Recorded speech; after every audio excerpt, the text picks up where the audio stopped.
Key point 1. Where is our happiness? Your surroundings are very skillful in shaping your personality. However, knowing doesn't mean understanding, especially when we absorb information subconsciously. Your brain processes everything, but decides to leave some things unnoticed, just like bad weather can spoil your mood without you noticing the cause. But soon enough, the gloomy cloud dissolves and everything returns to normal. You feel that positive joy that kicks bad thoughts away. Every human being is born with the capacity for joy. Ingrid Fetell Lee. What controls these switches? To find the answer, Ingrid Fetell Lee decided to research the worlds of joy and positivity. What started as a curiosity became a detailed analysis of uplifting mood and its origin. She generalizes the reasons found under aesthetics of joy, like energy, freedom, and even magic. Don't worry, you'll learn all about them. Modern life pace dictates our rhythm, but we are to dictate our joy. Now we'll look at these joy generators and how they light up our moods and influence the environment. Some may seem obvious, childish, ridiculous, or non-appealing, but every one of them is an integral part of happiness. It's up to you to find what ignites yours. Want to do it together? Key point 2. Plenty of joyful batteries. Often, we link our happiness to material objects. But have you noticed the power of aesthetic pleasure? In this section, we'll talk about food for our eyes through reinvigorating colors and feeding the senses. Energy. Remember the last time you felt joy. Your whole body is filled with energy rushing up your bloodstream. You want to hug the entire world. Following this logic, happiness equals energy and vice versa. It turns out energy can be found in colors and light.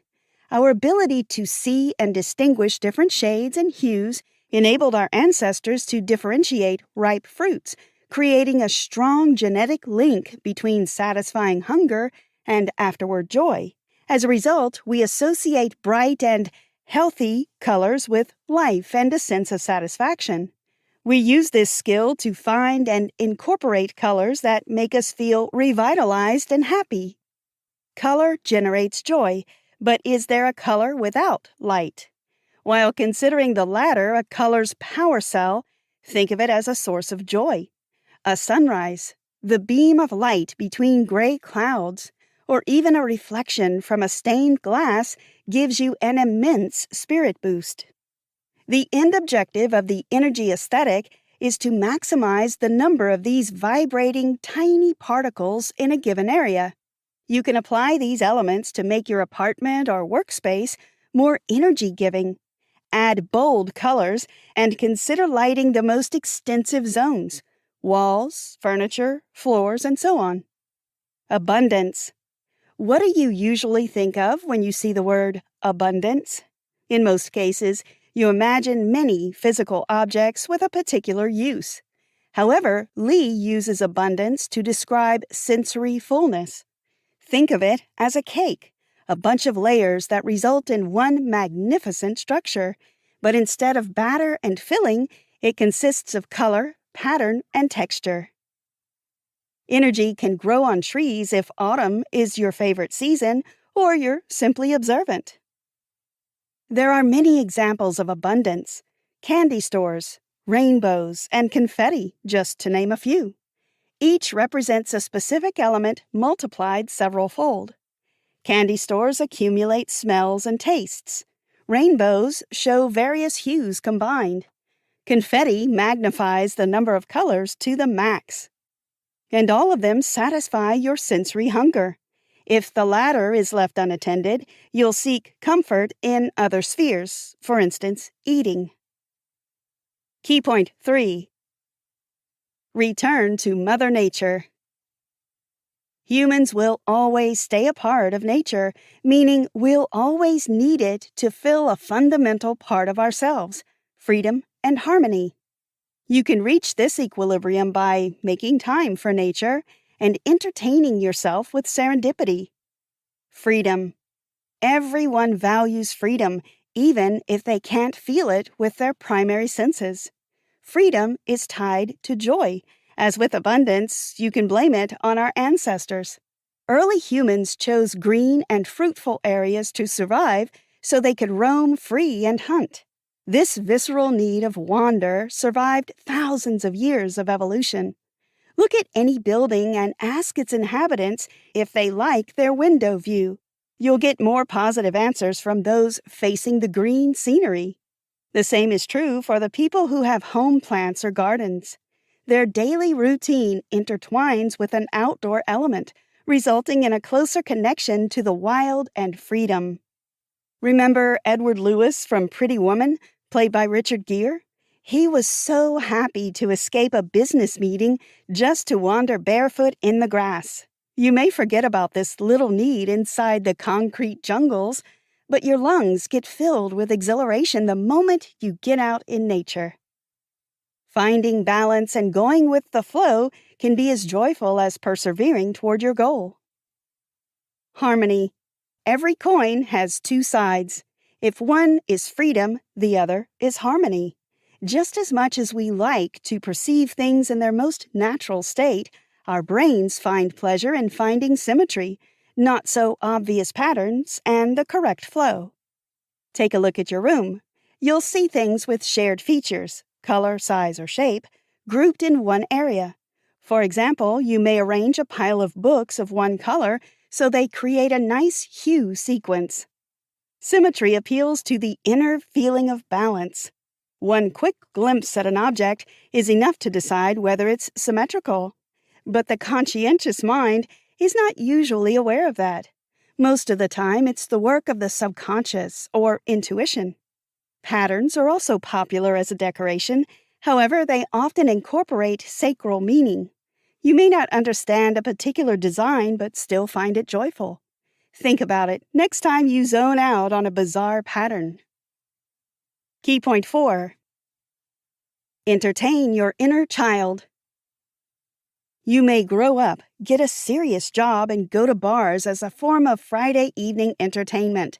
But you can't call yourself an adult if there's no quirky child inside you to compare yourself against. You must become your own fun parent if you seek daily happiness.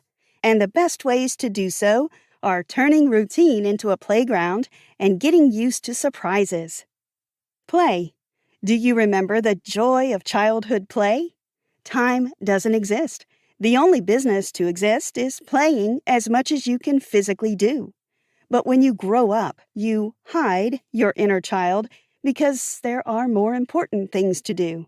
The problem is that the hidden child inside you doesn't disappear. It waits to indulge in play as it used to. Lee suggests various triggers that activate your desire to play. She points out human factors, like a smile from your friend or a gesture to come and join the team, and inanimate ones like different objects and forms. Circles and spheres are the primary shapes of kids' toys. These shapes signal to the brain that they are not dangerous. This logic applies to everything similar, and we can use it to reform our angular living spaces. There's no need to impose significant changes. Try something small. Buy a pothole, paint a wall with curves and circles, or find a round desk fidget. Surprise. Routine can be disastrous. It sucks all joy from life, and it seems like nothing can bring it back. That's where surprise is hiding. Even the slightest rapid positive change in your environment can shake you from the mundane flow. Surprise is a powerful lens that enhances life's little joys. Don't be afraid of it. The essence of surprise lies in contrast. The bigger the difference to the present situation, the bigger the surprise. However, this doesn't necessarily mean the surprise itself should be enormous. It can be something small, such as an "I love you" sticky note you find in your car. The hide-and-seek concept used when wrapping presents is a base for joyful playfulness. You can make presents not just for your loved ones, but for your future self. Leave something memorable, like a movie ticket, in your favorite winter jacket, and you'll get a warm flashback when you put it on next season. Key point 5. See the world from a new angle.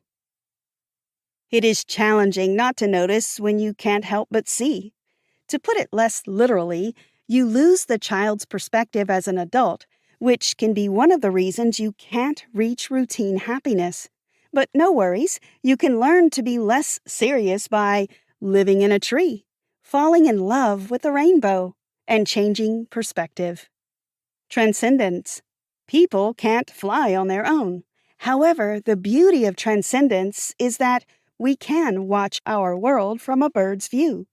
Our usual horizontal perspective alters, and we can perceive more information and see the bigger picture. The easiest way to do it is to build a treehouse. Many kids ask their parents to help them in this endeavor, so they'll have a secluded place where they can be alone. A treehouse offers a hideout where they can be themselves without worrying about their parents' thoughts. And no, it's not childish. Magic. Even though humans are creatures of reason, they still like something they can't comprehend or give a logical explanation. Lee provides us with an example from Iceland. People there still believe in elves, small human-like creatures who usually remain hidden and are believed to be the reason for different natural phenomena. Icelanders are highly educated people and know that the laws of physics are responsible for every bolt of lightning and rainbow. However, their ancestors were unaware of that, instead creating supernatural explanations. These tales and myths have survived so that elves and their magic could exist. Don't deny yourself something supernatural or spiritual if it helps you wake up with sparkles in your eyes. Routine can dull your senses, so change your perspective occasionally. The joy of magic lies in what we can't see. If elves and other mythical creatures come from our heritage, then tricks and street magic belong to the domain of deliberate self-deception. Whenever we watch a magician's work, we know there's an explanation for their antics, but we choose not to concentrate on that. The latter perfectly describes being a child in an adult's body. You know something's a trick, but you let go of your rational experience and believe in its magic. Releasing your adultness is an effort, so praise yourself for it. Did you know? In 2022, the World Happiness Report named Finland, a cold North European country, the world's happiest nation. Key point 6. Viva la vida. Many of us mistakenly take happiness for a finite destination, but truth be told, happiness and sadness follow each other naturally. It doesn't mean we shouldn't seek ways to be happy. It means we should celebrate every little occasion of joy. The reasons are here to take: having your best friends and loved ones around, and learning to enjoy your own company and the little things you do. Celebration. Our social nature is one of the main reasons we need celebrations and festivities. Everyone can celebrate independently, but it's hard to put something against the celebration in a group. Having fun is a due human need. Treat it as the universe's gratitude for your hard work. People celebrate holidays and weddings to reunite with their loved ones and share the glorious feeling of joy. However, you don't need a cause to celebrate. Or better said, you can make your own reason to enjoy yourself alone or in company. But no celebration would be without its eternal attributes, dancing and music. They are media for your joy. You use them to communicate your feelings without saying a word. You engage in the act of communal joy when you dance and sing. In other words, individual happiness grows tenfold when people generate and share pleasure. Renewal. As sad as it is, joy is not ceaseless. As with any other source of energy, it depletes with time. Still, you can replenish it. The secret lies in the joy pattern. What does that mean? Think of joy as a sequence of waves. One time it comes and pushes you upward, filling you with positive vibes. The other day there may be no waves at all. So learn how to seek big waves and, even more importantly, create them. Seeking joy is the engine of progress. Don't be shy about preferring something because you enjoy it. So, where should you seek the big waves? Simply, joy comes from our inner will to persist and expand. With more life comes more happiness. Growing a flower, painting a mural, or enjoying a touching piece of literature are small acts that can start a chain reaction that transforms your mood and outlook. Without joy, we may be surviving, but we are not thriving. Ingrid Fetell Lee. Conclusion. As you may have already understood, joy revolves around you and enriches your life. Usually hidden from plain view, it can manifest itself in various forms and shapes. All you have to do is open your heart, let your inner child out, and reconnect with this beautiful world of happiness that awaits. Ingrid Fetell Lee asks you to remember that you can make a difference in this big world by bringing back joy. The regeneration lesson you must learn is that big things can come from little beginnings. A single pencil stroke turns into a masterpiece. A seed planted in the ground results in a tree, and a simple hi can give a start to fruitful relationships. It's up to you to be brave enough to take the first step to rediscover happiness. Try this. Who are the people who make you the happiest? When was the last time you met with them? To what extent does your workplace encourage or discourage happiness? Describe the kinds of things you do that make you happy. Can you do them more often? Where do you go when you want to relax? If you don't have such a place, explore your city for one.